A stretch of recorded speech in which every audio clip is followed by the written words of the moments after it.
county, maybe, maybe not to the federal government so much. I agree. What about some of his ideas, like abolishing the IRS? I mean, normal everyday person on the street is going to say, sure, that's a great idea.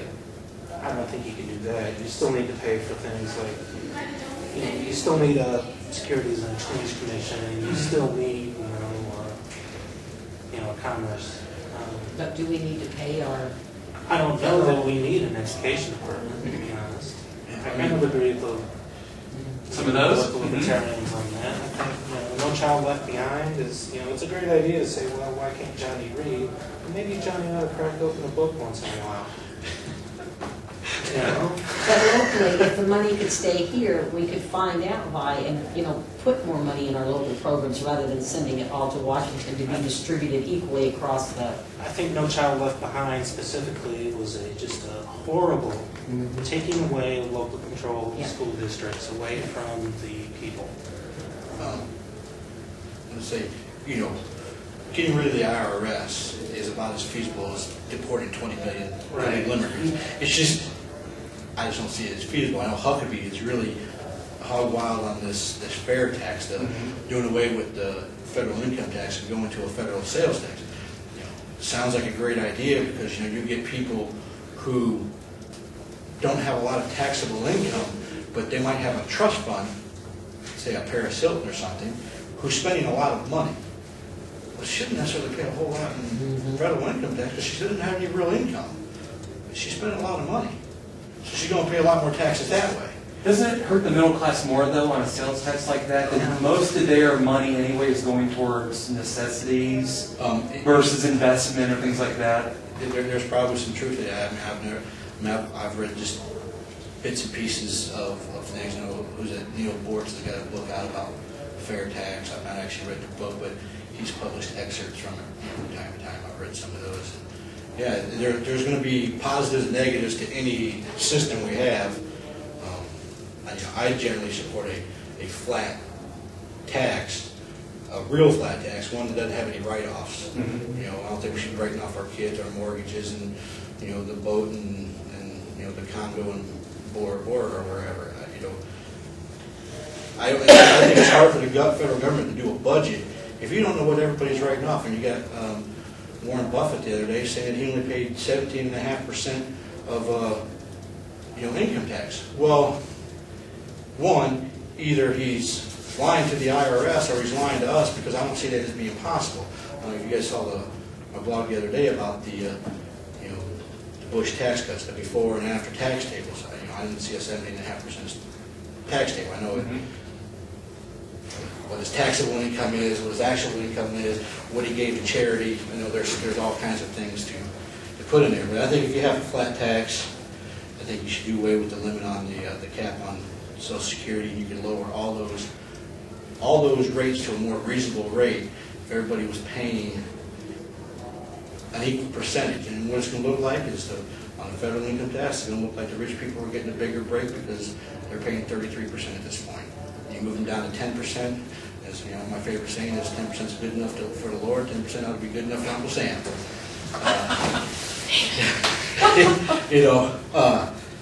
But at the same time, then their Social Security tax is going to go up because we're going to raise that cap. But then since you're going to raise that cap or eliminate the cap, that rate itself can go down, which means the guy down at the bottom pays a lot less now. It gets evenly spread out on a percentage basis. Everybody pays the same percentage, and I don't have a problem with that. Yeah, the way we look at it I've is... got this crazy notion Social Security is irrelevant anymore. Nobody is... Do you have a 401k option where you work? Oh yeah, I do. But my job does not actually. They don't contribute to it at all. It's all on me. I work for the railroad, so I have railroad retirement. So I don't have to deal with Social Security at this point. But it still matters to me because I know a lot of people do. And there may come a day, that my job gets eliminated, which means I'm back in the Social Security. You obviously have not been involved in the Council on Aging or anything to realize that there are a lot of people out there who paid and paid and paid into Social Security and are getting nothing back, and that is there because the people now that are 70 and up were around when Social Security, they were starting to work when Social Security was formed. And don't think there's anybody left. I mean, for example, my grandmother never paid a penny, but she lived to be 111 and she drew Social Security for, you know, she never paid into it. That's where our problem was, is the people who, you know, and I look at my in-laws right now, that is their only source of income, is their Social Security. Yes, they had investments, but their investments went belly up when we had, what, Black Monday or whatever that was, and, you know, plus their illnesses, and I mean, it's taken every bit of their savings. So they are living on Social Security. And there's a lot, I mean, that's just one example, but if you've ever spent any time with the Council on Aging or going into a long-term care and getting to know some of these people and where their money isn't, and I mean, some of them worked as waitresses, waiters, trash collectors, mechanics, you know, retail clerks. There is no savings for them. Social Security is the only thing they have. Well, you're right. And those who make minimum wage Yeah, yeah. can't live on it and can't put away money for retirement. Exactly, So exactly. A That's few true. years ago, I wrote a letter to the editor talking about taxes and Social Security in general. And I used my mom as the example because she's a retired teacher here in Findlay. And, you know, I went to the website, whatever .gov it is, and you can calculate what your Social Security would be or whatnot. She gets more than twice as much from her state teacher retirement than she would have for the same amount of income earned, the same amount in the same time frame that she would have gotten for Social Security. For Social Security, she would be bringing in less than $1,000 a month. I was just State that's employees. his dad. He, you know, Yeah, he never lived on. right. And, State you know, employees she feels like she made a mistake because she did retire a little early. So currently, she works at the evil Walmart. If you take, Which one? what are we paying The in newest Social one. Social Security Personnel taxes record these out there. days? Roughly, what, 6.5%? Something like that. If you put that in an IRA, would we be better off?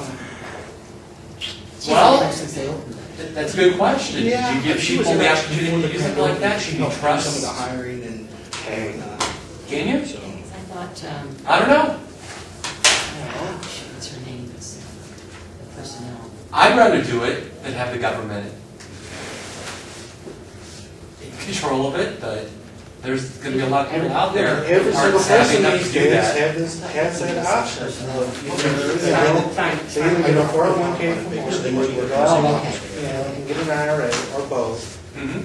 And I'm just not so sure that Social Security is relevant, at least to people of my generation anymore, and younger. I'm 42. But again, you've got all of those minimum wage employees that are not state. I mean, hey, if you can work for the state, for the government, for 20 years, you kind of made, you don't have to worry about Social Security. You've got a nice income.